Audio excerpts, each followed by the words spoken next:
Support comes from Missouri Forest Products Association, committed to sustainable and sound conservation of the state's forests, which support more than 41,000 Missouri jobs, resulting in a $10 billion industry.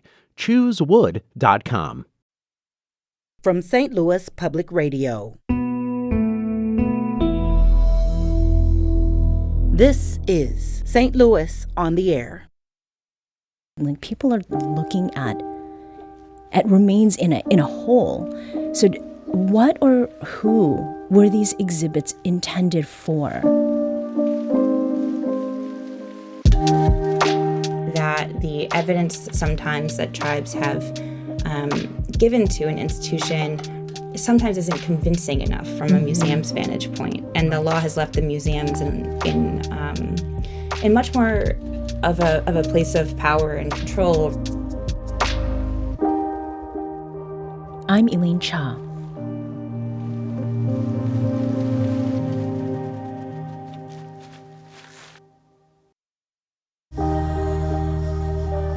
A museum is a place of objects, an edifice people visit to view tangible items assembled and organized to serve an objective. And that objective is often some lesson about an important or interesting aspect of history, science, art, or culture. Now, when those objects are Native American remains, and those remains are held by museums that have failed to return ancestral bones over a period of nearly 30 years, what lessons does that teach us about the way museums do their work, including what visitors don't see and what they need to do to honor, not objectify, humans and their cultures? A recent investigation from ProPublica found that the Illinois State Museum holds at least 7,000 Native American remains and has done little to nothing to repatriate them since 1990. The journalist behind those findings is Logan Jaffe, reporter at ProPublica, and she's with us to discuss that investigation. Logan, welcome. Hi, thank you for having me, Elaine. Now, you are part of a reporting team behind ProPublica's repatriation project, which has focused on the role of state museums that hold Native American burial remains, sometimes in the thousands, and why it's been so complicated to get those remains returned to the Native tribes who claim them. What drew you, Logan, to this project overall? Wow. So I guess kind of on a deeper, fundamental level, a lot of my reporting very much deals with questions of, how stories are told and why and how and whose voices are not being heard and whose voices are being erased. So, when my colleagues and I came from very different places to this project. One of my colleagues, Ash New, is a data reporter, and the federal government, the National Park Service, actually keeps data on how many Native American human remains and important cultural items are still in collections all around the country. And Ash came about it through this data perspective, and my colleague Mary and I came at it from this narrative perspective, and we were shocked to learn that there were so many. And what was it specifically about Illinois that made you focus there? Sure.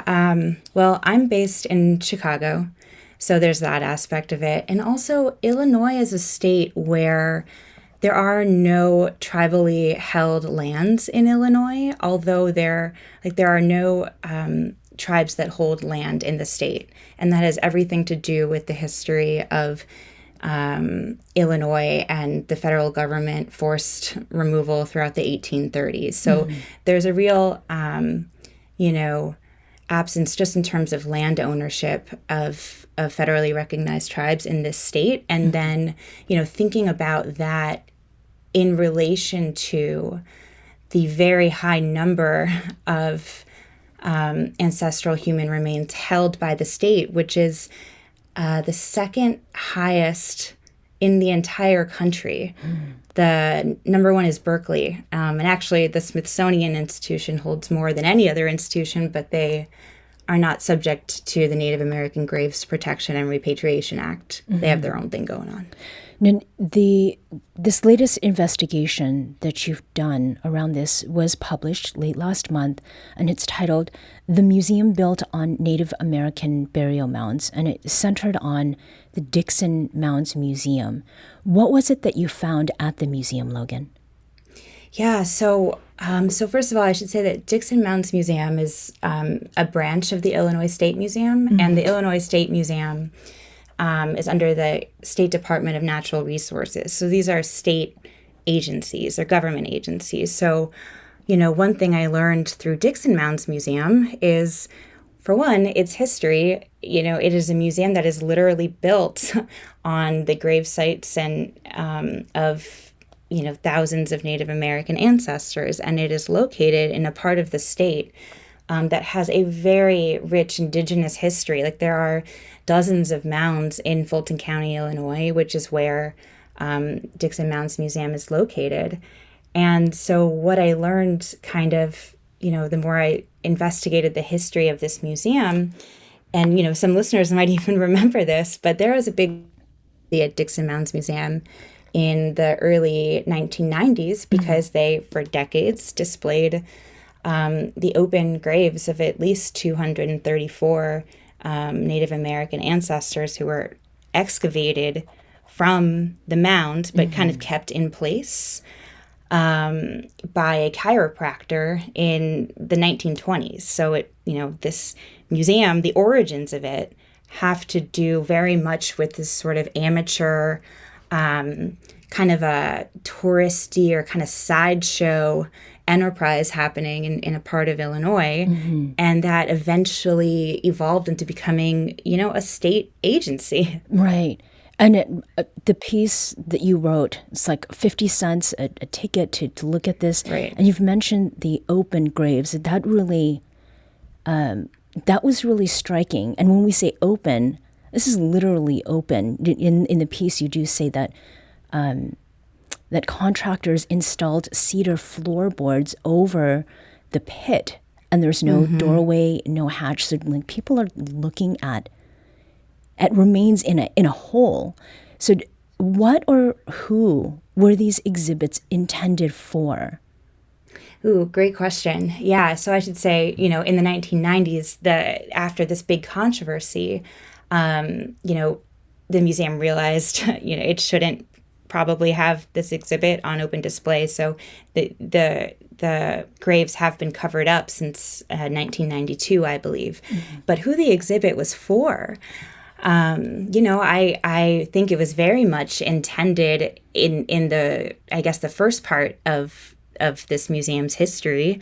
It was intended for, people who lived in the immediate area, tourists. I would say probably catered to white Illinois residents at the time, and people definitely wasn't, necessarily catered to Native people. In fact, that's part of, what that controversy over whether that exhibit should stay open or not came about in 1990, around the same time that the federal Native American Graves Protection and Repatriation Act was getting passed. And with that act being passed, so you did mention the exhibit closed at Dixon Mounds, and there was quite a lot of protesting around that in the early 90s, which is not that long ago in some ways of thinking, that Congress passed that legislation that required museums to begin returning Native American human remains as well as funerary objects to their rightful owners. And yet you found that even with that legislation, nearly 30 years ago, the museum has returned just 2% of the remains. Why so few? Right. So answering that question has everything to do with this phrase of the law that is called cultural affiliation. So the law defines a cultural affiliation as a shared group identity that can be reasonably traced prehistorically or historically, which are, phrases themselves that are sort of contentious. And And there are multiple forms of evidence that the law laid out that are sort of, that the law deemed reliable evidence. These included, biological evidence, historical evidence. It also included oral history, linguistics.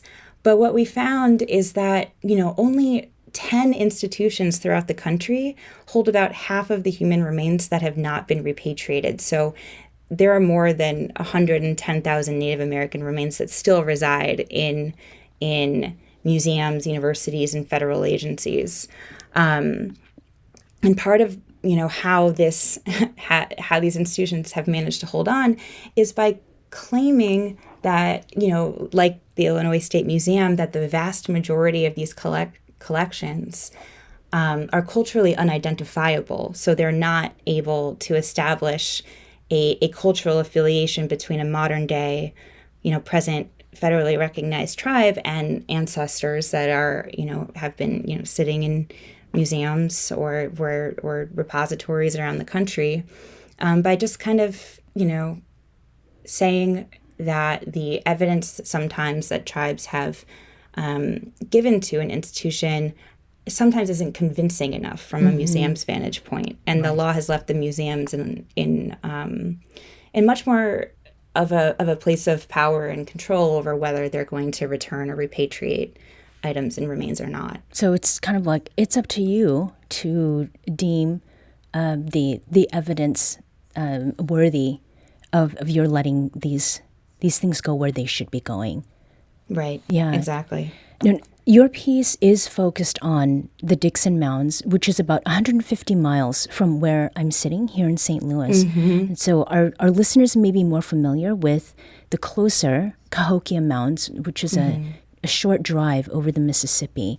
So last week, we reached out to the Cahokia Mounds State Historic Site Superintendent, Lori Belknap.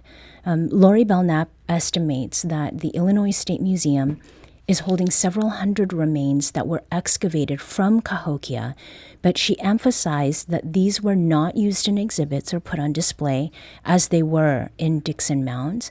And she also said that she supports efforts to repatriate the remains, and said, quote, "It will certainly be an honor for us to assist in the process of repatriating ancestors from early excavations here." So, Logan, does Lori Belknap's response suggest that Illinois is at least trying now to do the right thing?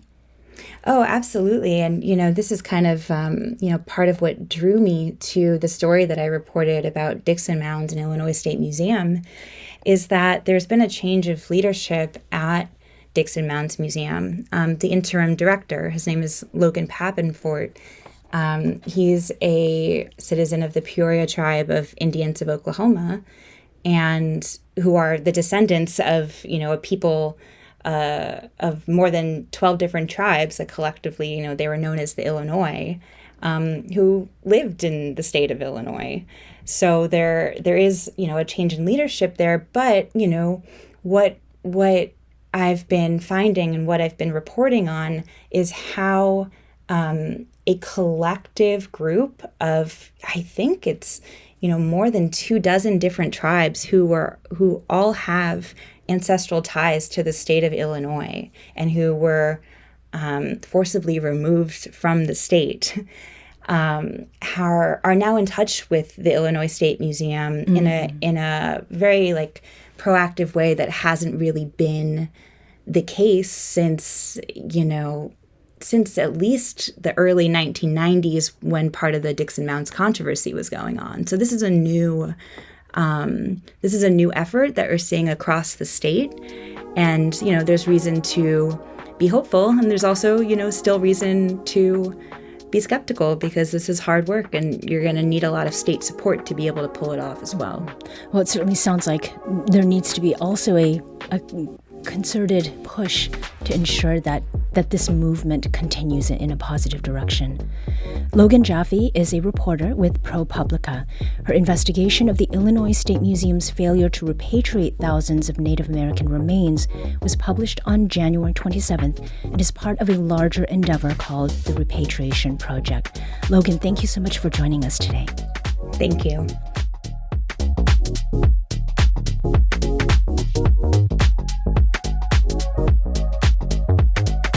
This episode was produced by Danny Wysentowski. Audio engineering and podcast design by Aaron Dorr. Our production intern is Avery Rogers. Our executive producer is Alex Hoyer. St. Louis on the Air is a production of St. Louis Public Radio. Understanding starts here. Our podcast proudly supports St. Louis artists by using music from Life Creative Group. Do you find yourself regularly listening to episodes of St. Louis on the Air? Suggest us to a friend you think might enjoy our conversations, and leave us a review and rating on Apple Podcasts on the App Store. It's the simplest way to help people discover our show. Thank you. St. Louis Public Radio is a member-supported service of the University of Missouri St. Louis.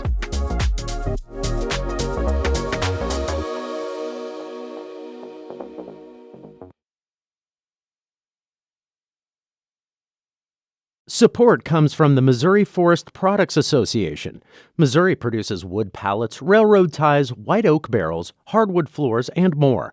Details on the variety of products made in the state are at choosewood.com.